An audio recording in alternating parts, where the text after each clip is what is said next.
una familia altamente disfuncional. Vivíamos en lo que era el cuarto de mi abuela. Nos habían desahuciado de una casa, entiéndase, nos sacaron todas las cosas a la calle y el único lugar donde se podía ir era donde vivía mi abuela. Así que terminamos viviendo con mi abuela y mi bisabuela, más nosotros 6 durante bastante tiempo. Mucha disfunción, muchas cosas incorrectas, la violencia, el adulterio, los vicios, una forma errática de relacionarnos, y eso lesiona las vidas, nos marca. Usted tiene una historia y yo tengo la mía, eso nos marca. Y cuando venimos a Jesucristo empieza todo un proceso donde Dios espera que la iglesia supla las vitaminas que la disfunción de mi familia nuclear produjo en mí. La iglesia tiene que ser una comunidad terapéutica que restaura a las personas. Por eso es que apelamos a que la iglesia sea saludable. Una iglesia saludable sana integralmente a través de procesos. Así que básicamente vamos a ver una ventana a la iglesia en sus inicios, cómo interactuaban, y vamos a señalar algunas de esas características. Así que inicio. Algunas de las características de la iglesia como familia, o de la familia de la iglesia. Vamos a trabajar este tema. Cerramos los ojos un instante para mirar hacia adentro, no distraerme con nada. Señor, ayúdanos en esta nueva aventura, en este capítulo de este congreso. Quiero más, no me conformo, quiero más de ti. Siempre tienes más para nosotros. Te pido, Señor, alimenta mi alma y permite que pueda anhelar lo que tú tienes para mí. No quiero menos, no quiero más, lo que tú tengas para nosotros. Y aún esta tarde tienes más para tus hijos. Y te suplicamos que nos hables, que trates con nosotros. Te pido, Señor, que un hombre diferente regrese a casa hoy. Te pido que una mujer diferente regrese a casa hoy. Un día, un gadareno regresó a casa cambiado por ti. Una mujer de Samaria regresó a casa diferente por ti. Que un hombre y una mujer diferente regrese a casa. Sana nuestra vida, sana nuestra familia, Señor. Sana nuestra tierra. Lo pedimos por Cristo. Amén. Me permito viajar por el capítulo 16 de Romanos, extrayendo algunas características de la iglesia, de cómo la iglesia funciona, cómo la iglesia debe funcionar, cómo es que es saludable y sana. Aquí está lo primero que quiero mencionar, a ver si me ayuda. Aquí está el primer concepto de una iglesia como familia que Dios espera. Y hay un reflejo de unidad ahí. Esta es una palabra que yo podría tener la teoría, pero que necesitamos la práctica. Y aquí hay una frase en los primeros 2 versos. Era un modelo de unidad. Era una manera de ver la vida diferente a como hoy la vemos, donde las paredes denominacionales son capaces no pocas veces de dividirnos. Y por eso aquí hay una gracia particular, porque personas de apellido denominacional diferente estamos adorando a Dios juntos. Y hay una gracia particular, o sea, el corazón de Dios se agrada. Romanos 16:1 dice: les recomiendo a nuestra hermana Febe, diaconisa de la iglesia en Cencreas. Les pido que la reciban dignamente en el Señor, como conviene hacerlo entre hermanos en la fe. Préstenle toda la ayuda que necesita, porque ella ha ayudado a muchas personas, entre las que me encuentro yo. Aquí hay un retrato de unidad en otro nivel. Hay una líder de una iglesia. Pablo está en otro lugar. Ella va para Roma y Pablo dice que ella es de Cencreas y que así como ella ha servido a muchos, ahora pide: recíbanla, atiéndanla, hospédenla, cuídenla, apóyenla. Esto es unidad pura. Ella es mujer. En aquella época había una barrera hacia el servicio de la mujer. Hablaremos de eso más adelante. Ella es de otra localidad, ella tiene otro acento, pero Pablo dice: nosotros somos una sola iglesia realmente. Recíbanla, ámenla, cuídenla. Debo desarrollar entonces una actitud de unidad con la gente que sirve a Cristo y con las iglesias locales. La verdad de la unidad es que habla de madurez, habla de alguien que conoce realmente a Jesucristo, que conoce el corazón de Dios.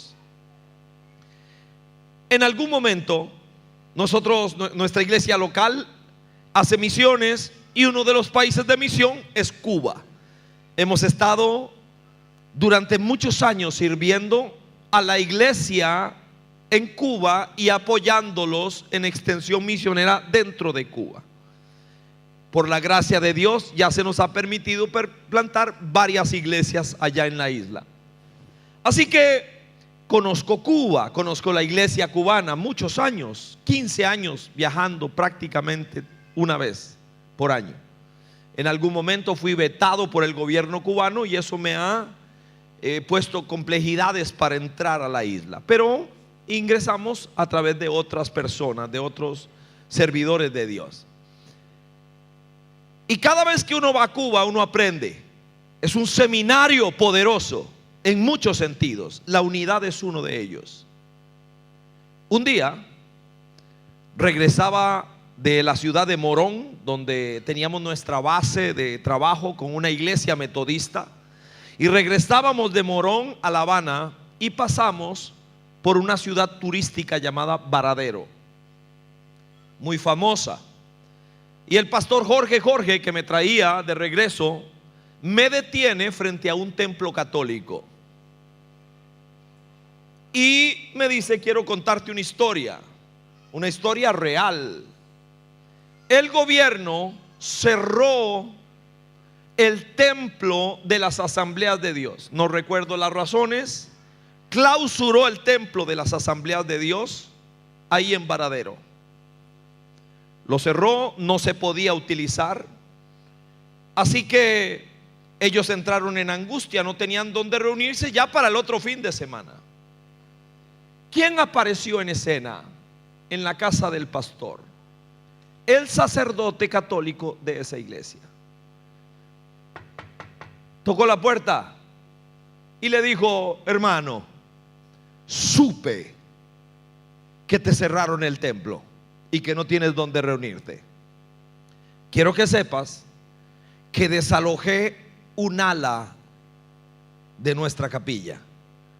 Saqué todo lo que había ahí, incluyendo algunos muñequitos que yo sé que a ti no te gustan.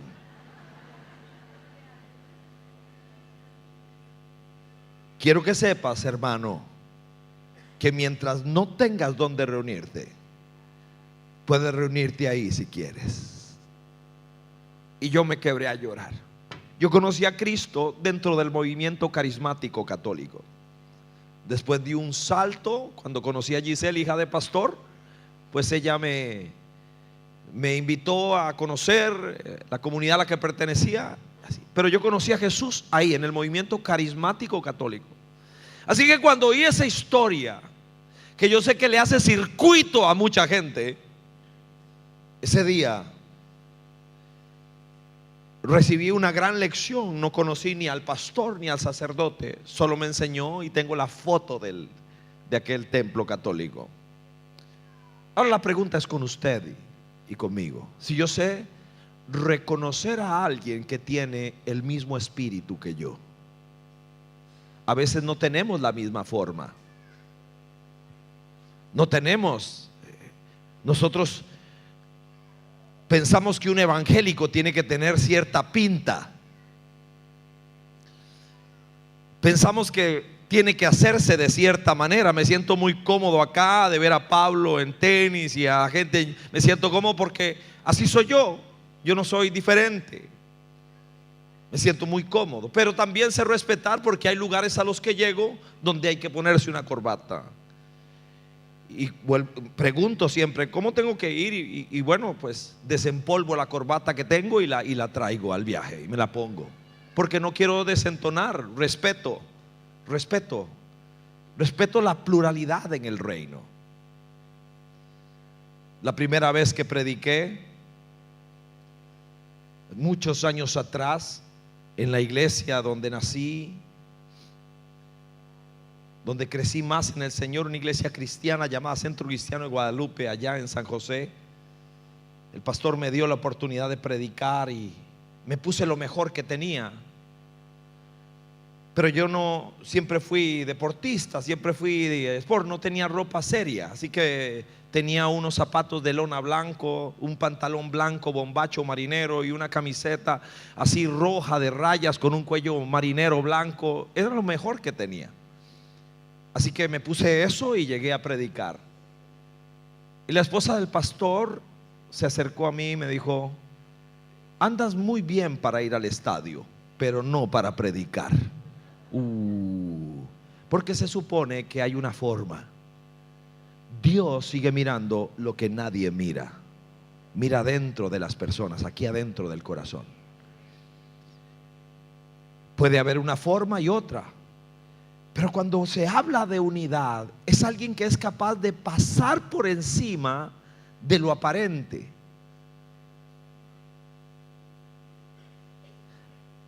Cuando un muchacho empezó a cortejar a mi hija, lo cual es serio conmigo, se acercó a cortejar a mi hija. Él era rasta. No sé si usted sabe lo que es un rasta. Parece un helecho, parecía un helecho así gigante. Las rastas le llegaban a la mitad de la espalda. Y así se presenta. La primera sensación que tuve fue de indignación, porque él tenía mucho de lo que yo no tengo nada. Y pedí justicia al cielo. Y me quedo viéndolo. Yo digo: ¿cómo este rasta? Y anda ahí detrás de mi hija. Hoy es su esposo. Un muchacho maravilloso, hermoso, dulce, amante de Dios de una manera extraordinaria. Si alguien se dejaba llevar por la pinta, le echaba el Doberman que tengo ahí, se lo echaba encima para que... Este primer concepto es fundamental porque me quita el prejuicio y doy la oportunidad de conocer a alguien mucho más allá de lo que yo pudiera creer que estoy viendo. Unidad con la iglesia de Cristo, sabiendo que hay una multiforme manifestación de nuestro Señor. En segundo lugar, lo segundo que vuelvo a ver acá, la segunda palabra que quisiera mencionar es esa. En esa iglesia, cuando uno lee Romanos capítulo 16, la palabra servicio es una de las palabras que más se repite. Y sirven todos, se sirven a todos, se sirve siempre. Es un servicio particular, no hay ocio. Una característica de la iglesia es esa forma manifiesta de servicio. Una de los renglones de servicio es el verso 12. Dice: salúdenme a Trifena y a Trifosa. Imagínense qué nombre, parecen bacteria intestinal, pero eran dos hermanas de la iglesia. Salúdenme a Trifena y a Trifosa, las cuales, ojo, se esfuerzan trabajando por el Señor. La familia de Dios no tiene zánganos. La familia de Dios, uno de los hábitos que debo desarrollarle al cuerpo de Cristo, a la gente, es una necesidad por servir, porque todo el que sirve crece. La persona que sirve crece invariablemente. Cuando llegué a la iglesia, yo me sentaba de primero. Anhelaba que me dijeran algo. Tengo hambre, tengo sed. Y recuerdo una vez que vino el pastor y dijo: hermanos, hay una gran necesidad aquí. Los carros se parqueaban en la calle y parece ser que le habían abierto, de hecho le habían abierto el carro y habían robado radios y algunas pertenencias a personas de la iglesia. Entonces el pastor se para al frente y dice: queridas hermanos y hermanos, estoy aquí porque necesitamos quien cuide carros afuera. Y la iglesia queda en silencio, congelado. Esto no era conmigo, parecía que estaban diciendo esto. Quedó aquello en silencio. Entonces él pensó, digo, ¿hay alguien que cuidara carros? Nadie quiso cuidar carros. Yo quería levantar la mano, pero me parecía atrevido. Soy nuevo. Así que el pastor echa mano de varias estrategias. Pasa de lo normal y ahora se enoja. ¿Cómo es posible que nadie quiera servir aquí? Nos pegó una pasada pero brava. Y nadie levantó la mano. Entonces recurrió al llanto. Ay, Dios, que me entrego, yo que he sido como una madre para ustedes. Pegó una llorada. Nadie levantó la mano. Nadie levantó la mano.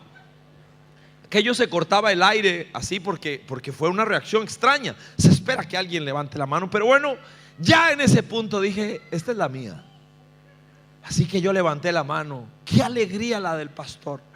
Uy, gracias. Así que mi primer ministerio fue con un chaleco anaranjado de rayas afuera.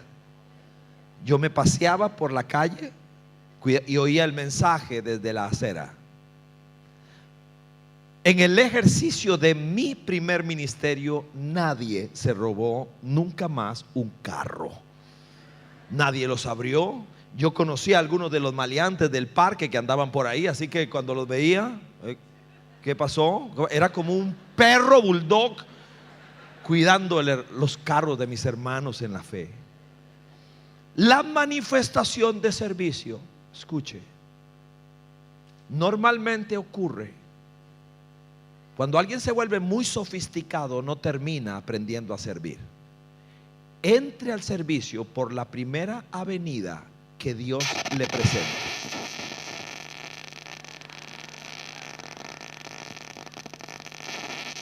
¿Será mi estómago?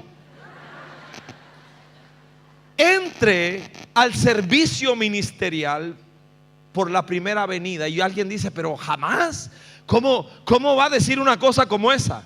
La Biblia dice, cuando empieza a hablar de los dones espirituales, que esto, que no es uno mejor que el otro, y que aquí, que allá, y que la nariz y la oreja y la mano y el dedo, termina diciendo: anhelen los mejores dones. La pregunta es: ¿cuál es el mejor don? Respondo: el que la iglesia necesite. ¿Alguien que cuide carros? Entonces entro por ahí. Después sufrí un ascenso meteórico. Me pidieron que cuidara la puerta de la iglesia. Así que ahora estaba ahí en la puerta de la iglesia cuidando. Ahí aprendí que un ujier siempre tiene que tener un ojo abierto, porque un día cerré los dos ojos para sumarme a la adoración y me robaron la chaqueta de cuero donde tenía la billetera. Vivíamos en un barrio malo, estábamos en un barrio malo. Compromiso con el servicio. Y la iglesia entonces empieza a manifestar servicio. Una iglesia que solo se sirve a sí mismo está haciendo algo muy bueno, pero necesita dar un paso más y necesita servir a la comunidad que le rodea. Tenemos que estar atentos. ¿Qué necesitan? ¿Qué necesidad hay? Una de las manifestaciones más hermosas de servicio que tenemos como iglesia local es que tratamos de dar dignidad a algunas personas que viven en condiciones realmente penosas. La primera vez que atendimos la necesidad de una señora que tenía a su nieto con parálisis cerebral y que vivían en condiciones realmente penosas, supimos del caso.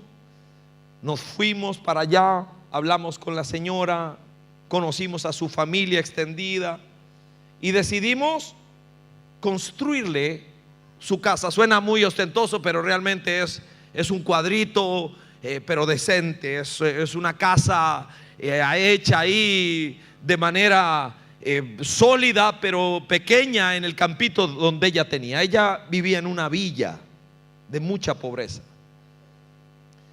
Le pedimos que se fuera por una semana. Una de sus hijas la recibió y nosotros en una semana le levantamos su casa. Dios nos permitió servirle a esta señora. Fuimos, le equipamos su casa, le hablamos de Jesucristo, propusimos el reino, le hablamos del Rey Jesús, que lo que habíamos hecho era en su nombre. Y decidimos que cada vez que se nos presentara una oportunidad, que conociéramos a alguien con esa necesidad, nosotros éramos los llamados ahí en la ciudad de Coronado, donde vivo, de hacer algo al respecto, porque estábamos ahí en el nombre de Dios. Ya llevamos 87 casas de esas, 87. Porque la iglesia y nos critican y hablan, que hablen lo que quieran. Nosotros somos las manos de Jesucristo en ese lugar. Estamos diseñados para servir a Dios en esos sitios, para marcar una diferencia en la vida de muchas personas. Servir.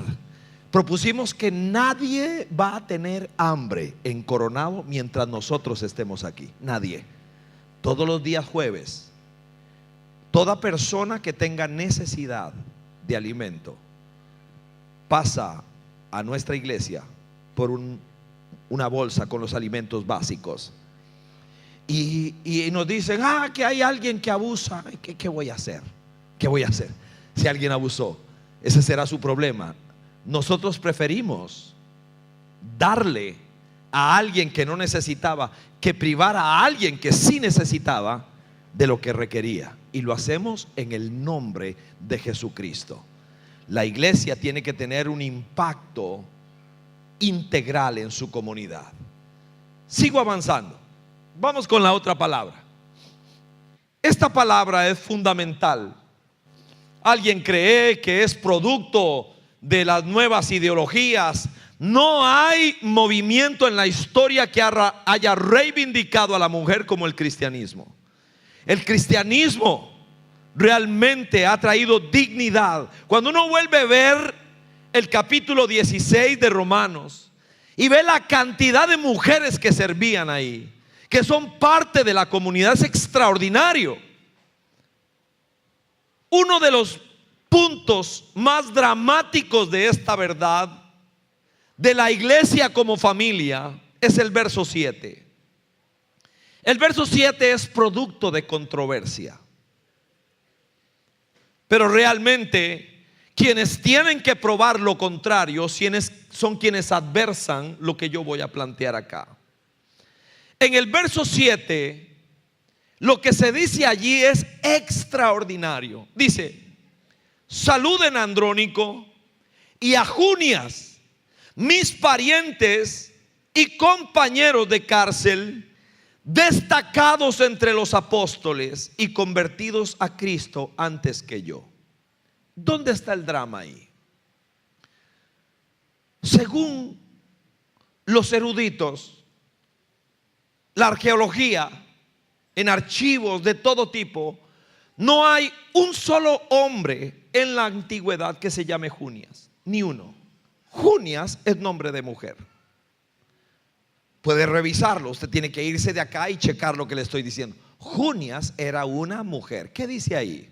Lo que dice es que en los albores de la fe cristiana, en el desarrollo de la iglesia, había una mujer que había escalado posiciones, seguramente había hecho cosas básicas en la iglesia y ahora era contada entre apóstoles. Tenía un ministerio superlativo allí. Una cosa impresionante. Una de las cosas que me llama la atención es lo que yo llamo el machismo evangélico.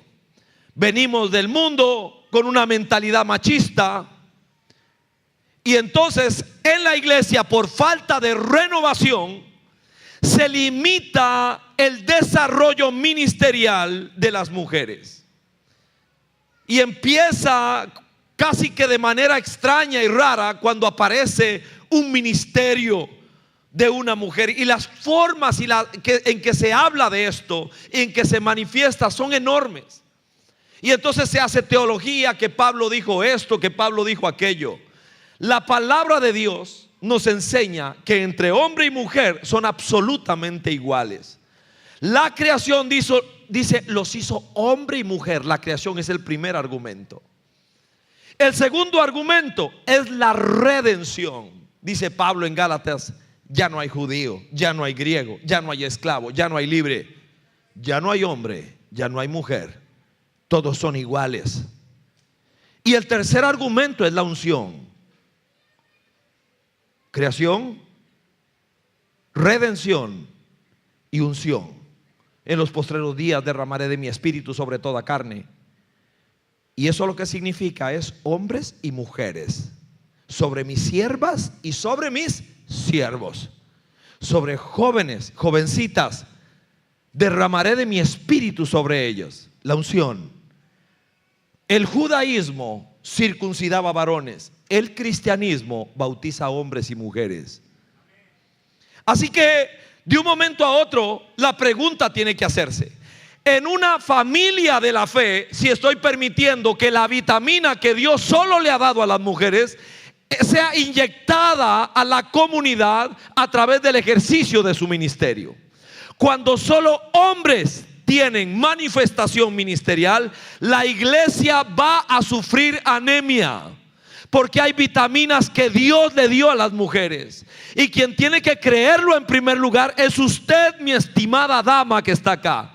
Porque hay muchas cosas que Dios quiere hacer en la iglesia que no han ocurrido porque usted no se ha levantado de su silla, porque no le has creído a Dios que hay cosas que Dios quiere hacer contigo. Hay cosas que Dios necesita inyectarle a la comunidad de fe que no han ocurrido. ¿Cómo me costó con Silvia y con Cintia? Dos líderes de nuestra comunidad, de nuestra iglesia. Silvia es la mujer predicadora más buena que yo conozco. Es extraordinaria la gracia, la autoridad. Ella es hija de pastor, creció en las bancas de la iglesia, inteligente, brillante. Cuando entró a la iglesia estaba separada de su esposo. Su esposo se había ido siguiendo el canto de las sirenas con otra mujer, la tenía embarazada, era un desastre. Y ahí empezamos con ambos. Hoy son, años después, una pareja de nuestros pastores, ancianos de la iglesia. Y ella, una de las mejores predicadoras que yo conozco. Y cuando se para al frente a hablar de Dios, hay que escucharla. La fuerza, la frescura. Y hay una vitamina que no tiene un varón. Igual hay una vitamina que la mujer no puede dar, pero escaseamos de esa vitamina que alimenta almas. Sería como casa sin hermanas, casa sin madre. Necesitamos esto. Así que la iglesia como familia supera la barrera del género. Pasa por encima de todos estos prejuicios. Siguiente palabra. Y tiene que ver con los valores. La comunidad de fe es una comunidad de valores. Es una comunidad donde grandes valores como el respeto, Vean el texto, el 16, dice: salúdense unos a otros con un beso santo. Respeto. ¿Sabe que los valores son los que transforman una casa? Una casa es cemento, vidrio, madera, eso es una casa. No es lo mismo que un hogar. Un hogar es diferente. Un hogar apela al clima. Hogar viene de hoguera, lugar cálido y luminoso que atrae a muchos. Lo que produce un hogar es la vivencia de los valores del reino, los grandes valores del reino. Cada uno de nosotros tiene que aprender a desarrollar esos grandes valores de respeto y profundo. ¿Cómo me dirijo a las personas del sexo opuesto? ¿De qué manera saludo, hablo? Yo no soy un chiquito de iglesia. No nací en la iglesia. Era como un animalito. A los 11 años, mi papá, que era el dueño de una cantina. ¿Se entiende cantina, Pablo? El lugar donde se vende cerveza, alcohol, todo eso. Mi papá tenía una cantina, siendo alcohólico, imagínense. Y yo, desde los 11 años, yo trabajaba con él. Limpiaba mesas, acomodaba, barría. Y un día, limpiando los lugares donde estaban las botellas de alcohol, a los 11 años encontré revistas pornográficas que papá tenía para los clientes. Así que a los 11 años empecé a consumir pornografía muy pesada. Cosas que no debería ver un niño cayeron en mis manos y me destrozó la mente. La pornografía es una adicción de las más fuertes. Hay algunos estudiosos que plantean que cuando el cuerpo empieza a pedir en ansiedad, es más fuerte la ansiedad por la pornografía que por la heroína. Así que quedé enganchado desde los 11 años, empecé a consumir pornografía prácticamente a diario. Mi mente se destrozó. Entré a una actividad sexual desde muy muchachito. Como un adolescente entré a ese mundo. Cuando entré también muy temprano, a los 17 años, ya era un jugador de fútbol profesional. Entré a otro nivel de mundo donde se abrían un montón de puertas y empecé a entrar por casi todas las puertas. Nunca tuve problemas con alcohol o con drogas, pero la pornografía y las relaciones sin límites eran el pan del día. Cuando yo tenía 20 años, un esposo celoso, mi mejor amigo, imagínese la bajeza, me amenazó de muerte porque yo andaba con su esposa. Una vida sin límites, no respetaba a nada ni a nadie. A los 21 años conocí a Jesucristo, a mi Salvador y a mi Señor, por el que vivo, el que a pesar de mi ropa sucia bailó conmigo. Y recuerdo que lo primero que hice fue ir a buscar al hombre que me amenazó de muerte. David Muñoz Fallas, mi amigo de infancia. Le toqué la puerta y le dije: sé que me andas buscando, y antes de que me golpees o hagas lo que quieras, porque no voy a levantar mis manos, vengo a decirte que yo necesito pedirte perdón. Te voy a explicar por qué. No sé realmente si lo estoy diciendo bien. Estaba dando mis primeros pasos. Decía: estoy encontrándome con Dios y quiero ordenar mi vida, y tengo que pedirte perdón por el daño hecho. Llamé a aquella dama, le dije: no más, hasta aquí llegamos. Teníamos planes de que ella abandonara a su esposo, de que se viniera conmigo. Era un desastre, era un desastre. No hay respeto, no hay valores. Así es la calle. Pero la iglesia tiene que ser diferente. La iglesia tiene que ser diferente. Y cuando venimos a la iglesia tenemos que respetarnos. Yo no puedo traer la jungla a la iglesia. Dios tiene para mí una nueva historia, un nuevo comienzo. Soy una nueva criatura, eres una nueva criatura. Tengo que saludar con respeto, mirar con respeto. Tengo que llevar mis pensamientos cautivos en obediencia a Jesucristo. Dios tiene una nueva historia para mí, también tiene una nueva historia para usted. Dice Pablo, en la familia de la fe, si le vas a dar un beso a alguien, tiene que ser santo, santo, con respeto. Es una cosa totalmente diferente. Y vengo a los últimos conceptos. El siguiente: la familia de la fe atenta contra una de las características del latino. Los latinos somos personas amables. La gente a veces europea tiende a ser un poco más formal, un poco más fría. Los norteamericanos tienen unas características. Nosotros los latinos somos querendones. Bueno, aquí a mí nunca tantos hombres me han dado un beso como en Argentina. ¿Ah? Ya yo me acostumbré. Y a donde voy, ahí bando. Es hermoso. Es una forma. Mi papá me dijo: los hombres no se besan. No me daba abrazos, no me daba besos. Eso me decía mi papá. Así que provengo de esa escuela. Pero cuando llego a la iglesia y vuelvo a ver a mi familia en la fe, a mi familia, a la gente que amo, de diferentes culturas donde llego, encuentro que la superficialidad latina tiene que morir. Y que debemos dar un paso diferente relacional con la gente de mi entorno. Dice Pablo de esta manera, versos 3, 4 y 5. Dice: salúdenme a Priscila y Aquila, mis compañeros de trabajo en Cristo Jesús. Por salvarme la vida, ellos arriesgaron la suya. Tanto yo como todas las iglesias de los gentiles les estamos agradecidos.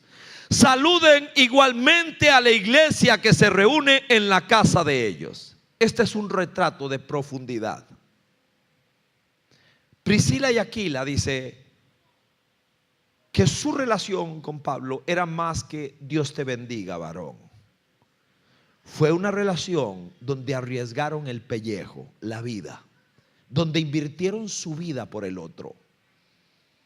Y dice Pablo: les agradezco profundamente. Priscila y Aquila son un sujeto de estudio. Ahí se lo dejo de tarea. 6 veces son mencionadas en el Nuevo Testamento, 6, siempre juntos. Una estrategia que creo que es útil hoy, siempre juntos. 3 veces primero ella y 3 veces primero él. Muy interesante. Ahí se lo dejo. Regreso. En la iglesia se espera que desarrollemos relaciones profundas, vitales y significativas que trasciendan nuestra naturaleza superficial. 2 latinos clásicos encontrándose. Hola, ¿cómo estás? Realmente no me importa cómo estás, pero es lo que me enseñaron que tenía que decir. Y el otro contesta: muy bien, gracias. Está que se lo lleva a la trampa, pero a este que le importa cómo estoy realmente. Qué alegría verte. No es cierto, pero bueno, muestra un poco de cordialidad. Yo también, qué alegría verte. Estuve pensando en vos. Seguramente no es cierto. Oye, ¿y cuándo nos vemos? No quiero verte, pero así salimos rápido de este intercambio de cortesías. Y viene la frase famosa: un día de estos. ¿Cuándo llega un día de estos? Claro, nos vemos, chao. Es impresionante, pero eso yo lo entiendo en otros lados. En la iglesia no. En la iglesia no. Si bien es cierto que no puedo ser amigo de todos, ni puedo andar comiendo en la casa de todos. Hace tiempo que renuncié a esa presión que yo sentía, porque no se puede. Aún Jesús tenía su círculo íntimo, eso es normal. tenía 12, tenía 3, tenía 1. Pero yo tengo que aprender a interactuar de una manera más profunda. Tengo que aprender a ser sensible al Espíritu de Dios y saber que alguien me necesita. Cuando leo la cara triste de alguien, oído, o cuando alguien falló, o cuando alguien está en dolor o en carencia, tengo que aparecer por allí. No puede ser que ahora los evangélicos, en vez de decir ¿cómo estás? Qué gusto, ¿cuándo nos vemos?, ahora decimos Dios te bendiga, pero no sale de las tripas. Sale desde lo que hay que decir, y eso fue lo que aprendimos. Pero no estoy anhelando que Dios te bendiga. La iglesia como familia es otra cosa. Es otra cosa, absolutamente diferente. Siguiente. Los dos últimos son mis favoritos, de cómo debe ser la familia de la fe. Este último o penúltimo es importante por una razón. Porque la iglesia es la familia que va a nutrirme aquello de lo que yo carezco. Tuve grandes deficiencias de vitaminas paternas. De hecho, lo que mi padre inoculaba en mí eran antivalores. Mi papá me preguntaba que si andaba con alguna chica y qué estaba haciendo, incitándome. Él me llevó donde una prostituta porque quería que yo me hiciera hombre. Esa fue su escuela. Hizo lo mejor que podía con lo que sabía y con lo que tenía. Así que cuando alguien está en la iglesia Dios la quiere usar para hacer funcionar aquello que no está funcionando. Dice el verso 13: saluden a Rufo, distinguido creyente, y a su madre, que también ha sido una madre para mí. Vea la frase. La Biblia hay que leerla con intensidad. Yo no puedo pasar porque tengo que terminar el capítulo corriendo. Tengo que detenerme. Y aquí dice algo maravilloso. Pablo está diciendo que la mamá de Rufo es su mamá. Esto no es una forma cortés o cordial de hablar. Está diciendo que la mamá de Rufo es su mamá, que en algún momento llegó, tocó la puerta, la mamá de Rufo abrió. Pablito, mi amor, ¿de dónde vienes? No, ni te cuento. Vengo de una de esas apaleadas que me dieron. Me tiraron de piedra, me dieron por muerto, me dieron con la varilla. Ay, vengo destrozado. Uy, mi amor, pasa adelante. Lo sentó, le dio una sopa caliente, luego le subió la túnica, la tenía la espalda llena de rayas, empezó a curarlo. Lo abrazó, lo besó, lo acostó, oró por él. Vamos, Pablito, mañana vas a estar mejor. Cuando Pablo escribe, él no está hablando de manera retórica. Él escribe y dice: salúdenme a Rufo, compa mío, y también a su mamá. Su mamá es mi mamá. La iglesia suple las disfunciones que mi casa en algún momento creó en mí. Aquí hay personas con una gracia paterna y materna que Dios quiere utilizar para suplir las disfunciones de muchos muchachos que no la tienen. Eso es una gran responsabilidad. Yo me sentaba, ahora un poco más atrás, allá en Vida Abundante Coronado, me sentaba aquí, en esta silla, normalmente, más o menos. Y cuando un día viene un niño como él, más o menos, y se me lanza a los regazos. ¡Pum! Me salta a los regazos. Y entonces yo lo veo ahí y me impresionó, porque como un gato se me acercó y me pasaba cerca de la pierna y me salta al regazo. Entonces yo lo abrazo y le digo: hola, campeón, ¿cómo estás? Me hace así y le digo: ¿cómo te llamas? Y como pudo me dijo que se llamaba Ian. Qué bueno. Domingo siguiente otra vez se acerca, me pasa cerca de la pierna, pum, y me salta al regazo. Lo vuelvo Y así una semana y la otra. Pregunto por él: ¿quién es este niño? Y me dicen: es la mamá. La mamá es aquella rubiecita, y el papá los abandonó recién. Se fue con otra mujer y los abandonó. Uy, qué dolor. Y entonces entendí por supuesto que Ian andaba buscando calor de hombre, calor paterno. Y nada, un día me dice mi esposa: pasó Ian con su mamá y te dejaron un regalo. Uy, pues no tenían por qué, qué bueno. Y abro, ¿y qué cree que era el regalo? Una corbata. Y yo no uso corbatas, en la medida de lo posible, solo los funerales. Pero bueno, yo dije para mí: bueno, una corbata, en la próxima oportunidad ahí tendré una para usar. Bien, no pasa nada. El domingo siguiente me dice Giselle, mi esposa: llamó Ian, que con qué te vas a poner la corbata que te regaló. Y yo le dije a mi esposa: Gis, yo no uso corbatas. Mi esposa, que es una mujer de pocas palabras, me dice: hoy vas a usar corbata. De hecho, me tenía en la cama la ropa, y porque ella le dijo: así, mi amor, hoy se la va a poner, hoy se va a poner la ropita y se la va a poner con esto y esto. Así que ya estaba la ropa lista. Y yo, como un niño malcriado, porque hice mi berrinche y todo ahí, me pongo aquel uniforme, ya me ahogaba de calor. Cuando llego a la iglesia casi muero. ¿Por qué? Porque aquel niño estaba vestido exactamente igual que yo. Mismo color de pantalón, mismo color de camisa, y la corbata idéntica a la mía, solo que en miniatura. Cuando él me ve, brinca y se le suelta a la mamá y corre, me abraza, me da la mano y lleno de orgullo entra conmigo al templo. Parecíamos los de la película Twins, o sea, él así ya y yo. Y ahí íbamos para adentro. A mí se me quería salir el corazón de lo que estaba viviendo, porque yo sabía que hay adultos que adoptan niños. Yo no sabía que en la iglesia hay niños que adoptan adultos.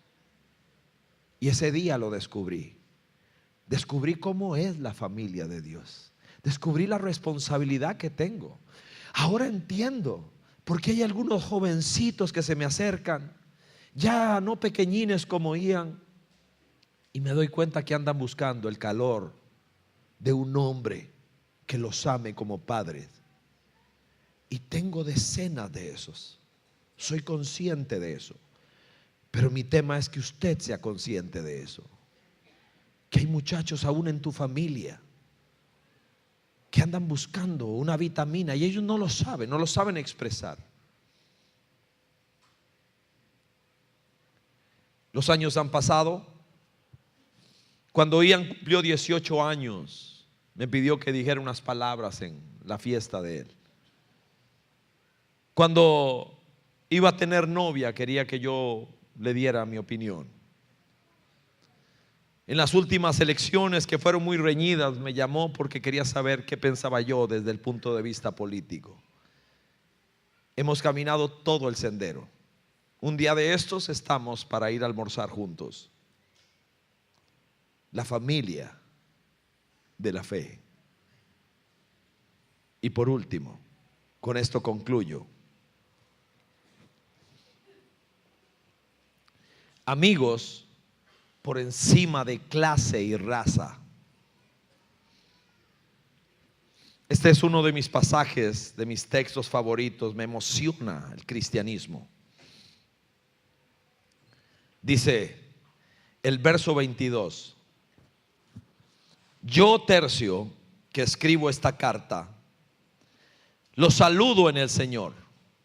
Saludos de parte de Gayo, de cuya hospitalidad disfrutamos yo y toda la iglesia en este lugar. También les mandan saludos Erasto, que es el tesorero de la ciudad, y nuestro hermano Cuarto. Una de las cosas que puede escapar fácilmente de la vista y del entendimiento es que de estos 4 nombres hay 2 esclavos y 2 personas de muchos recursos. Tercio realmente es 3, es nombre de esclavo. Cuarto es 4, es nombre de esclavo. A ellos no les ponían nombre, les ponían número conforme los iban comprando. Y me maravilla que alrededor de la mesa está 3 y 4. Y también está Gallo. Tenía una casa grande, inusual. Solo la gente de dinero podría tener una casa así, hospedador de mucha gente. Y Erasto, el tesorero de la ciudad. Escuche, lo que no logra el comunismo y tampoco el capitalismo, lo logra el cristianismo. Juntar en la mesa de una manera real, en igualdad, como hermanos, como compañeros, a pesar de la historia, de las cicatrices, de las cadenas. Solo la familia de la fe lo logra. Y me maravillaba cuando aquella viejita de nuestra iglesia, que yo la conozco, iletrada, no sabe leer, no sabe escribir, estuve en su sala de casa, recogía la ofrenda por un sector, y en la otra línea don Jorge,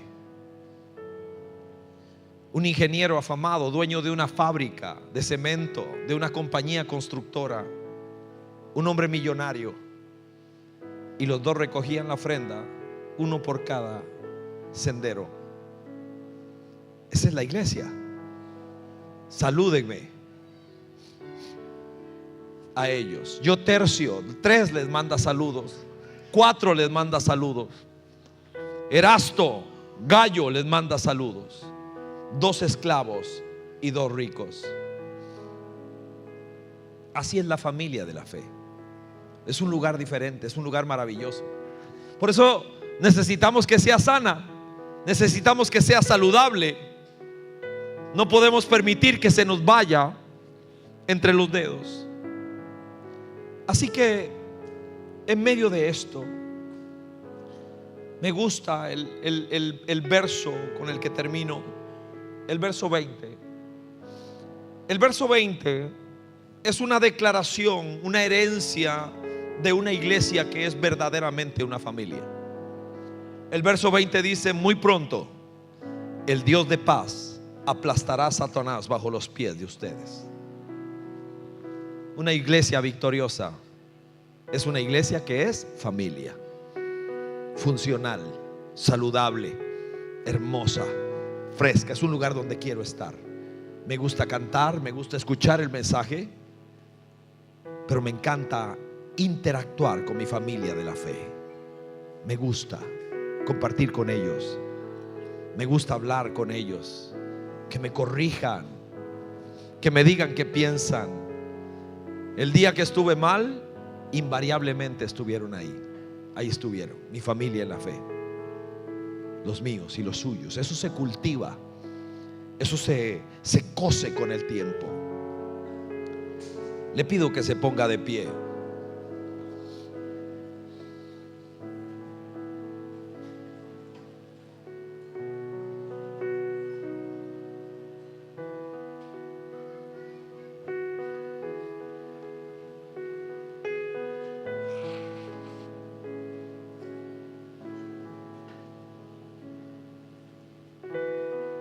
Es un ejercicio muy sencillo.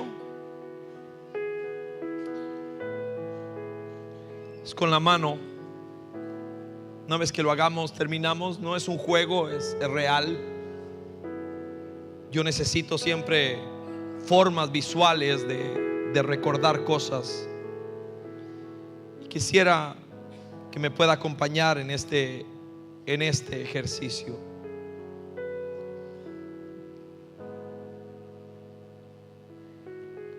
Extienda su mano, así, esta. Ahora cierre el puño. Primer mensaje de la mano es este: todo va a salir bien. ¿Cierto? Todo va a salir bien. Siguiente dedo,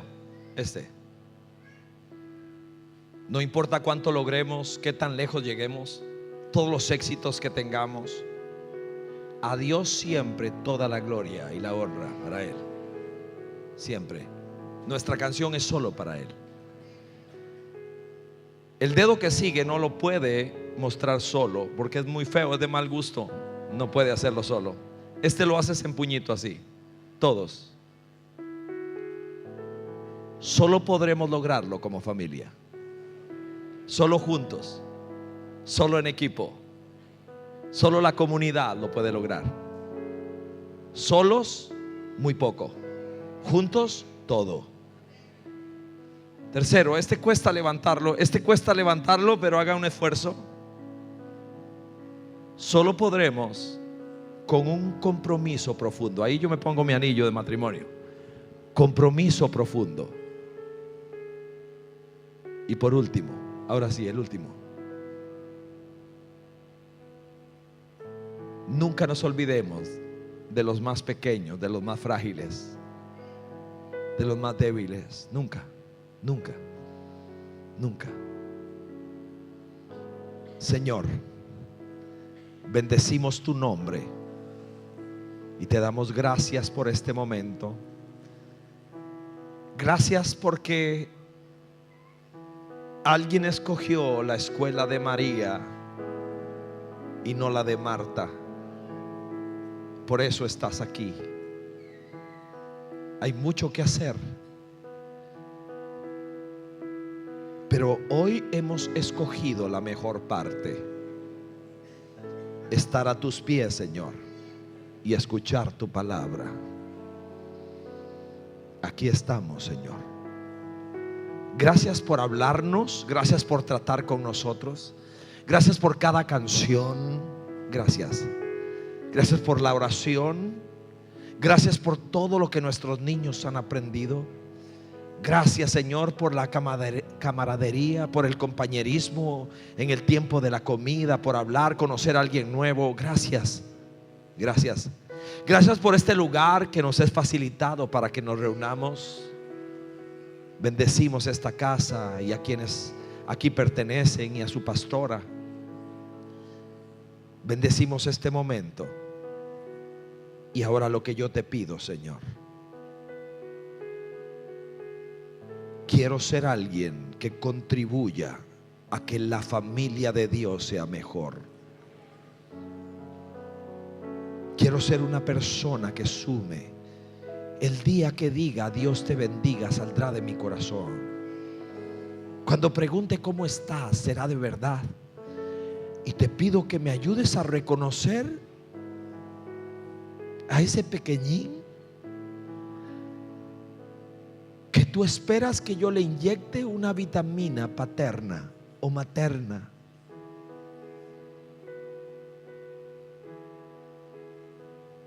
Señor, que nuestro beso sea santo. Te ruego que veamos levantarse a una enorme cantidad de mujeres con dones, ministerios y llamados extraordinarios. Necesitamos esa gracia cada vez con más fuerza. Gracias, Señor, porque en esta sala no solo está Gallo y Erasto, también está 3 y 4. Gracias. Permíteme saludar a Erasto con la misma fuerza que saludo a 3. En el nombre de Jesucristo te ruego, Señor, que nos regales un momento de gracia y comunión. A algunos los vas a conocer y a otros no. Pero en este momento vamos a movernos por este salón. Es inusual. Y vas a saludar, abrazar, a bendecir por lo menos a 10 personas. vas a abrazar, saludar y bendecir por lo menos a 10 personas, la conozcas o no. Tu abrazo transmitirá calor, amistad, compañerismo a alguien. Quizá hay alguien con quien no has estado cerca últimamente.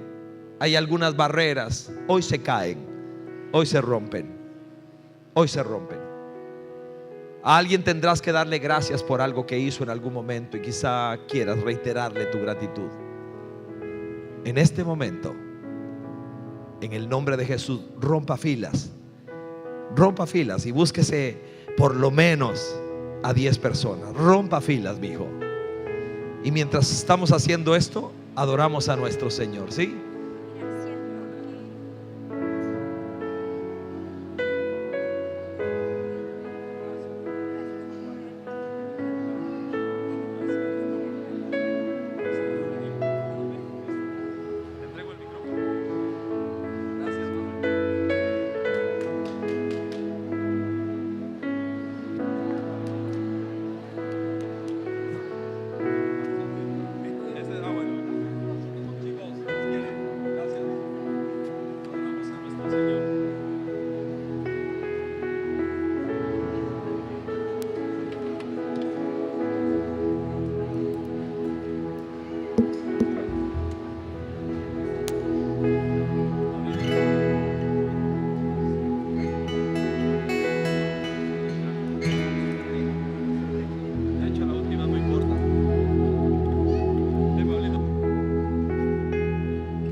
gloria.